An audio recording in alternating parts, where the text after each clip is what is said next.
Hello and welcome back to another episode of the Leadership Liner Notes podcast. This is Sean Gaylord, and I am coming to you live from sunny downtown Orlando here at the ISTE+ASCD conference.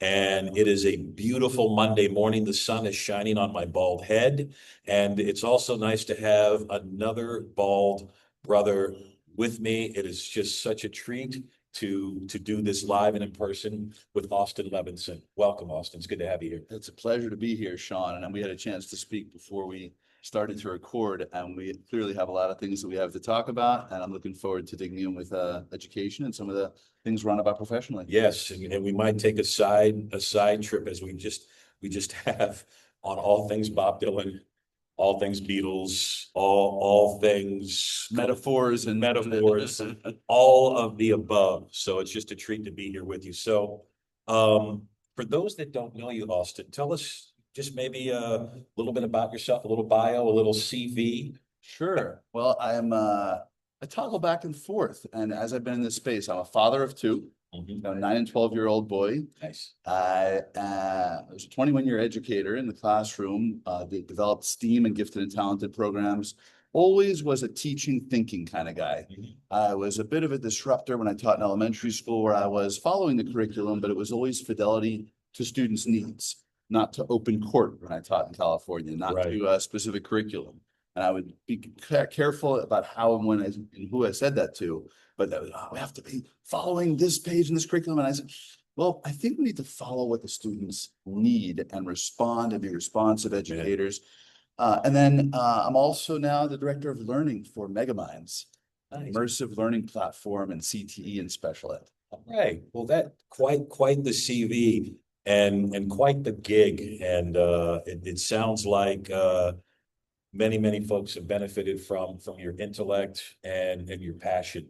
And kind of a segue to my next question is, what keeps you in the gig? What keeps Austin, pumped up, fired up? You and I are contemporaries. We were born in the same month, the same year. A lot of guys our age are retiring or, changing personas or whatever, but you're still in the gig. So what keeps you in the gig of teaching and learning and supporting kids? Well, I think there's a whole bunch of different things, as I think that is true for you, Sean. But I think a big one is that those who dare to teach should never cease to learn. Mhm. And I don't know who I can attribute that quote to, but it's something that I had on my bulletin board for many years in my classroom. And I think that we need to realize the degree to which we as adults, as education leaders, are modeling things. And there are many things we model unintentionally. And I say I'll extend that to adults. And there's a lot of accidental parenting that goes on, Right. accidental teaching that goes on, that are things that we know might not be what's best for student development and their cognitive development. But there are things that we started to do that actually then became kind of de rigueur. And I think that being aware of that and modeling things like vulnerability, Yes. things like humility, things that getting messy. I do not know everything. And being aware as a leader to be able to say, I don't know, I have to find that out. We're modeling curiosity. Right. I was reading an amazing piece by Isabella Howe about curiosity, and that piece about modeling and how much of a role we have. And so that's one of the things that keeps me in the game, I think, is that piece about we need to take that responsibility seriously as leaders, as adults, as parents. Yeah. And then a second piece has to do with, I would say, the challenge of intentional technology use. I was in an ice cream parlor a few weeks ago, and there were two parents, younger parents, that were glued to their cell phones with their 7 and 9-year-old kid, roughly. Mhm. And one of them was beating the other one with a plastic water bottle over the head, and they had nothing to do. Parents weren't paying attention to them, and I don't want to judge. I want to be aware that maybe there was something important they were doing. So I kind of leaned over, and she was looking at some recipes on TikTok. So you're taking your kids out to ice cream. And so my point on that is not to criticize those parents, but to say we need to be aware of how we can, as leaders and as adults, be conscious of our technology use. Obviously, there's backlash about technology and Right. AI in schools now, And it's not about throwing the baby out with the bathwater. It's not about extremes. It's about being intentional, conscious, being careful about the criteria we're using for evaluative decision-making in that process. You know, intentionality, you and I talked a little bit about this before we went on camera, and we're both big fans of the Beatles. And we talked about how, like, in their early songs, they were very, very intentional with connecting with their audience. So like a song like She Loves You, you know, I want to hold your hand. That was intentional so that they could connect with their fans, and somebody who's listening can really identify with the universal truths of love and romance and the courage to ask somebody out and all of those things. And you know, intentionality is something that I've heard a lot, you know, early here in the conference, especially when it comes to screen time and connecting. So I very much value your approach there. You know, one of the things that I'm always curious about is inspiration. And, you know, you mentioned a couple of things that kind of seg into my next question for you in terms of what inspires you.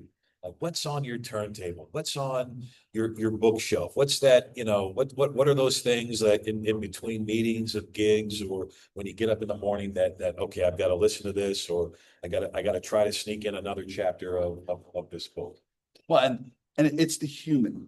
It's the human connection. It's the humans. It's at the end of the day, we're looking at data. We spend a lot of time analyzing data. And behind that data are humans with feelings, with courage, with challenges. And so at the end of the day, the humans definitely inspire me.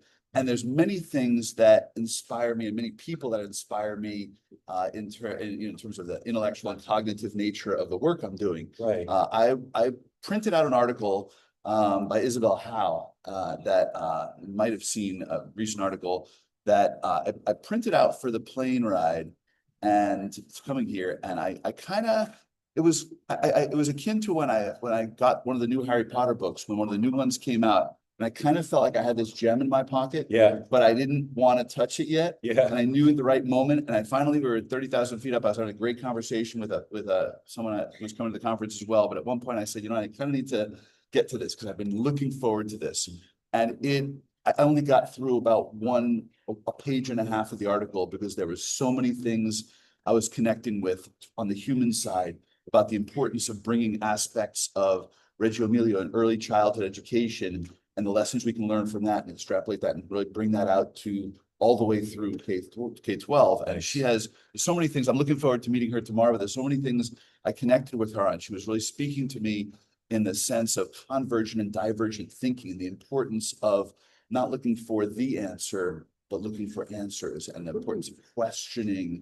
There's so much to unpack. And she's somebody who inspires me. And I'm absolutely going to get her book, Love and Learn. I've been reading and quite inspired by Nick Podkolitsky's book, Thinking with AI, and how the conversation AI can be, yes, it can lead to cognitive offloading, depending upon how and if it's implemented and modeled, but it also can be a movement of the thinking to a different place. And we spoke a little about this. And then a third one that's been inspiring me quite a bit lately has been Kip Glazer's work, her book, but also some other work.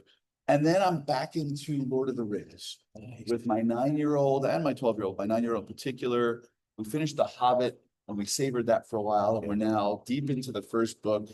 And I feel like, as somebody who's always been an avid reader, getting back into that and seeing it through my 9-year-old's eyes, I think I'm enjoying it even more than the first time. Nice. You know, Lord of the Rings, I mean, is probably a great excuse to put on Zeppelin 2. So have you done that yet? Have you introduced them to Ramble On and the reference to that Robert Plant makes to Lord of the Rings? No, not yet. And I'm not even sure I'm familiar with it. Please enlighten me.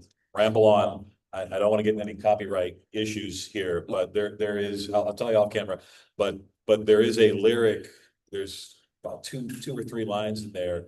In the darkest steps of mortal, found a girl so fair, but Gollum and the evil one. So no, that sounds familiar now. Direct reference there. Yeah. Great song. And it's one of my very favorites. Yes. By Zeppelin, it's one of my top 2 or 3, and probably, top 10 or 20 rock songs of all time. And so it is Nice. one that does resonate with me. I didn't realize that the lyric Yes, actually has quite a bit of meaning to some of my favorite literature as well. go put it on. All right. What's on your turntable, man? So This is the Leadership Liner Notes podcast, and there's always got to be a nod to music. And I'm just curious, like, what are you spinning right now? What are you streaming? What are you flipping the tape cassette on? yeah. And I'd say the influence of my boys, and so much for me, and I'm gonna make a nod to Brett Rohr, to Kunal Dalal, who are about these proud papas and these peak moments. Yeah, man. And the work that they're doing and the connection. I was speaking with Brett last night, and he was saying, we were doing a car wash in the community, and some kids were coming in, and the parents of those kids were filming it instead of being there with them. Wow. And so what's on my turntable are things that my children have introduced me to. Benson Boone, Yeah. Ed Sheeran. I had the privilege of seeing Ed Sheeran with my boys recently. And that's not the kind of music that I grew up with. It's not necessarily my preferred genre. And I've come to appreciate and love through their eyes, but also through the music they're playing. My son plays quite a bit of keyboard, and to be able to see, and the other one plays a little bit of electric guitar. Nice. To see some of the music that's inspiring them, plus my influences. And so Bruce Springsteen is always a part of that. Beatles is always a part of that. We've been listening to some Radiohead as well. Nice. And so really expanding out to some different genres. And I think that curiosity that I've been able to bring to my musical passion is something that we should all, as educators, and the word should is a stacked word. We should all, and I'm going to use that, we should express that curiosity to new ideas, to new frameworks, especially in an age where AI is now dominating many aspects of the landscape, both in the job market and education. I think we need to be open to some of the magic that can happen, as well as some of the foibles, and not step into some of the same things as social media. I know there's a lot to unpack there. Yeah, no, that's beautiful, man. Yeah. So if your sons decide to form a family band, let me be the Reuben Kincaid to your Partridge family. We're in. All right, let's do that. So Austin, we got to wrap up here, but and I know you've got places to go. We got to wrap up. We just got started, man. Definitely, for starters, you have an open invitation anytime you want to come on a podcast. Seriously, open invitation. You tell me when and where. Thank You got an open invitation. I know how to get a hold of you, but for those folks that are viewing and that are out there and want to connect with you and because you dropped several gems, how can people get a hold of Austin Levinson? Well, I'll start with the why. You might want to get a hold of me because I'm here to help. If I can help in some way, if I can serve you in some way, I love to give webinars. I recently gave one to some of the fellows at the Thinkering Collective about storytelling through photography. Nice. I'm a big board game and critical thinking and engagement person. So any way I can help and support people in the audience, I'm happy to do so. LinkedIn is probably the best way, Austin Levinson. And I love to interact with people on LinkedIn and banter, and sometimes ask questions that are not going to make everybody totally comfortable, but they're going to be real. You can count on me for authenticity. And so, yeah, LinkedIn is a great way to do so. GoMegaminds.com through that as well. Find out some of the work we're doing if you're interested. And I'll be sure to put all of that information and all of those links in the show notes for you that are listening and tuning in. Austin Levinson, thank you so much for being on the podcast. I can't think of a better way to start my day here at ISTE+ASCD. Thank you. I was thinking the exact same thing. Really, a personal connection, a human connection, and obviously we have a lot of professional ideas in common. And I think that's what this is about. That's what conferences like ISTE are about. Yes. Is connecting with people on a real human level. And I think that needs to be done and continue to be done in all of our work as educators. The best sessions are those that aren't scheduled, right? And I think about those that are listening and tuning in, sometimes the best PD, if you're probably having FOMO right now, like, man, I wish I was with Sean and Austin or what have you. You, wherever you are, have the best PD because it's in the hallway. It's in the parking lot. It's those conversations that generate in an organic and real way. So as I sign off, don't forget to share with the world your dreams, your visions, your hopes, your ideas, because the world needs them. And you help make the world a better place, just like my man, Austin Levinson. This is Sean Gaylord with the Leadership Liner Notes. Thank you so much for tuning in, and I look forward to catching you on the flip side.